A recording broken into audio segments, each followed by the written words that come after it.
Every so often, let's come to lesson number 3. Sometimes we need to be reminded of the fear of the Lord.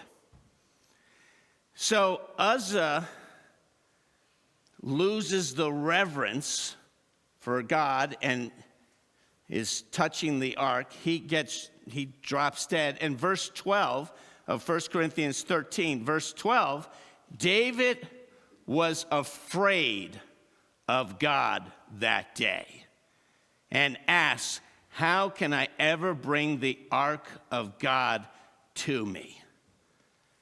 Wow. David's been walking with the Lord a long time. He's about 40, 45 years old right now. He's been walking with the Lord a long time, singing and praising and being used by God. And suddenly, David's got a new fear of God, a new fear of his holiness. And it's like, oh, who can live? Whoa. You know, every so often through Scripture, God reveals his holiness and his power that people suddenly have a great fear of God. In fact, when the Philistines sent back the ark, remember, they all looked inside the ark and I don't know how many died.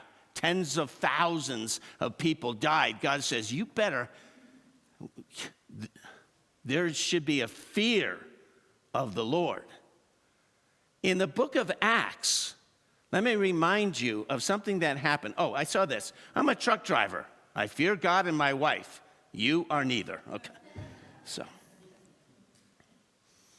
in the book of Acts, the church is growing.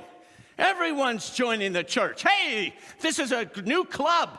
And Ananias and Sapphira joined the church. And they're like, hey, this is a great club to be part of. And, you know, they sold some property. Let's pretend we're going to give all the money to the Lord. It'll be a great business write-off, and we'll get you show off. But you forget you're in the presence of a mighty holy God. And so you know the story. Peter says to Ananias, is this what you got? Oh, yeah. And God drops him dead. Then the wife comes in, and Peter says, is this what you got? Verse 10, at that moment she fell down at his feet and died. Then the young men came in, finding her dead, carried her out, and buried her beside her husband. What happens in the church? Verse 11, great fear seized the whole church. There should be, that's why lots of churches don't want to bring Jesus into church, because there should be a great fear of the presence of God in our midst. Great fear seized the whole church.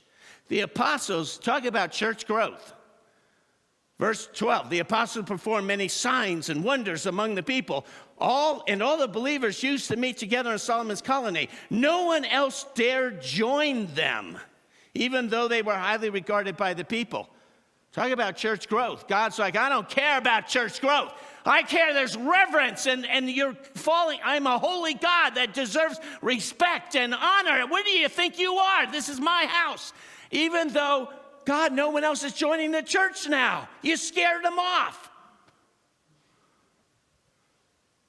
Every so often, when you have revival, a new reverence, a new sense of the fear of the Lord comes. I think there should be a balance in a believer's life between friendship with Jesus and the fear of the Lord.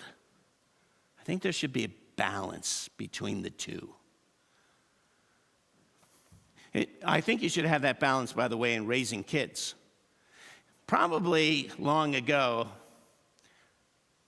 I think the balance was tipped where kids were raised under the fear of their parents. I think the parents were tough and you will obey and, the great punishment. And so there was this reverence towards parents by the kids. And the friendship side, kids are like, I didn't view my parents as my friends. They were scary. They were authority.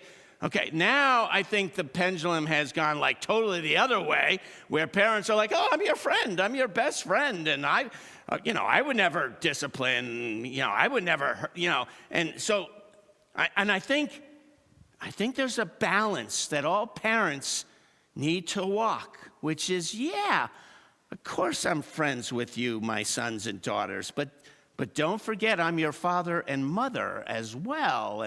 And God has ordained me to, raise you in the fear of the Lord. And so I think for Christians, sometimes I think Christians get out of balance and they just view Jesus as, oh, he's just my wonderful friend. He's such a good friend.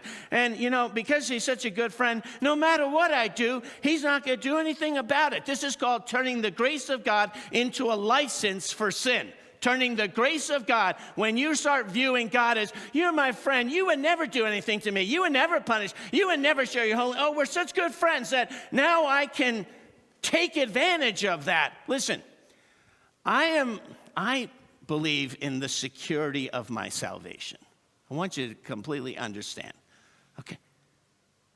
But you have to understand, not to the point where I'm so secure in my salvation that it doesn't matter now, since I'm a believer saved, it doesn't matter now what I do and how I lie and how I live my life.